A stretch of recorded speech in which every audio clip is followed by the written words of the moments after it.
La siguiente sección es presentada por Os de Neo. Seguí tu plan, ahora de 18 a 27 años. Hola, buenas noches. ¿Qué estamos presenciando los argentinos a esta altura de la pandemia? Mi impresión es que estamos presenciando la miserabilidad de la política en la Argentina.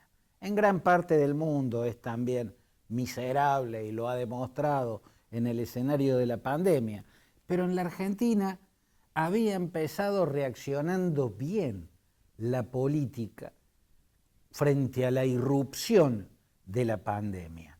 Aquel buen comienzo es el que tenía la postal, o tenía como imagen principal, al presidente Alberto Fernández, flanqueado por el jefe del gobierno porteño, Horacio Rodríguez Larreta, de signo opositor, y Axel Kicillof, gobernador de Buenos Aires y del oficialismo.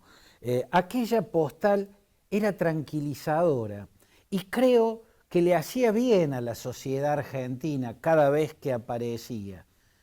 Daba la impresión de que la política se había puesto los pantalones largos, había decidido actuar con grandeza, había decidido estar a la altura de las circunstancias, pero luego eso empezó a degradarse, a descomponerse, hasta que esa postal se volvió vieja y ajada, parece hablar de un tiempo remoto, porque la realidad fue que la política volvió a ser tan miserable como de costumbre, y en estos días quedó de una manera contundente y hasta desagradable a la vista.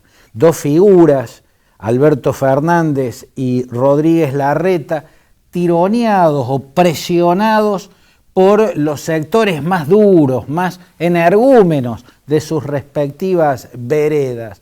A Rodríguez Larreta lo están presionando permanentemente aquellos sectores de su vereda que vociferan y lo hacen en muchos casos de manera irresponsable, porque no parecieran ver o parecen no tener en cuenta lo que está pasando en el mundo, las medidas duras que se están tomando en muchos rincones del planeta, mientras que al presidente lo presiona el kirchnerismo, permanentemente lo están presionando, lo están empujando para que tome las medidas más radicales en materia de cierre, en materia de enclaustramiento.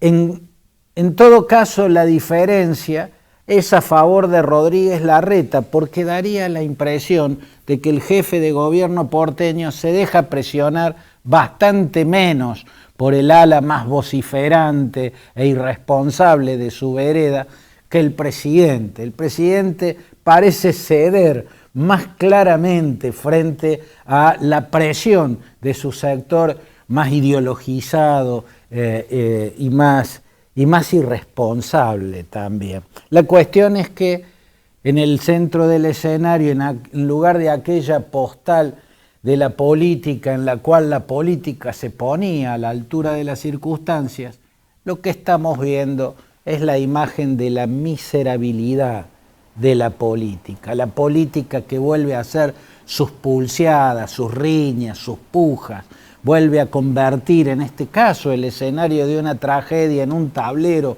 donde mover sus fichas para conquistar espacios de poder o para posicionarse frente a futuras elecciones. Y esto es lamentable. Creo yo que lo más lamentable puede venir a renglón seguido. La miserabilidad de la política puede terminar empujando a cierta degradación de la ciencia. Lo peor que puede ocurrir en la Argentina, y en el mundo también, pero en este caso en la Argentina, es que la ciencia empiece a partidizarse. Desde ya estamos viendo, desde hace tiempo, que los programas de televisión y de radio, el periodismo de un lado de la vereda siempre entrevista a ciertos científicos y el periodismo de la otra vereda siempre entrevista a otro grupo de científicos. Esto sería una tragedia. Cuando la ciencia se politiza, deja de ser ciencia. Y una pandemia es una guerra donde el generalato es de científicos. Sí y solo sí tiene que tener por estrategas a los científicos. Si la ciencia se politiza, si la ciencia también se coloca en veredas partidarias o actúa tratando de favorecer a tal o cual partido, bueno, entonces estamos frente a una nueva tragedia, la peor de todas. En este sentido es muy importante, es crucial tener en cuenta que la ciencia debe prescindir totalmente de todo. Debe prescindir totalmente de todo lo que no sea específicamente comprobación empírica de lo que sostiene.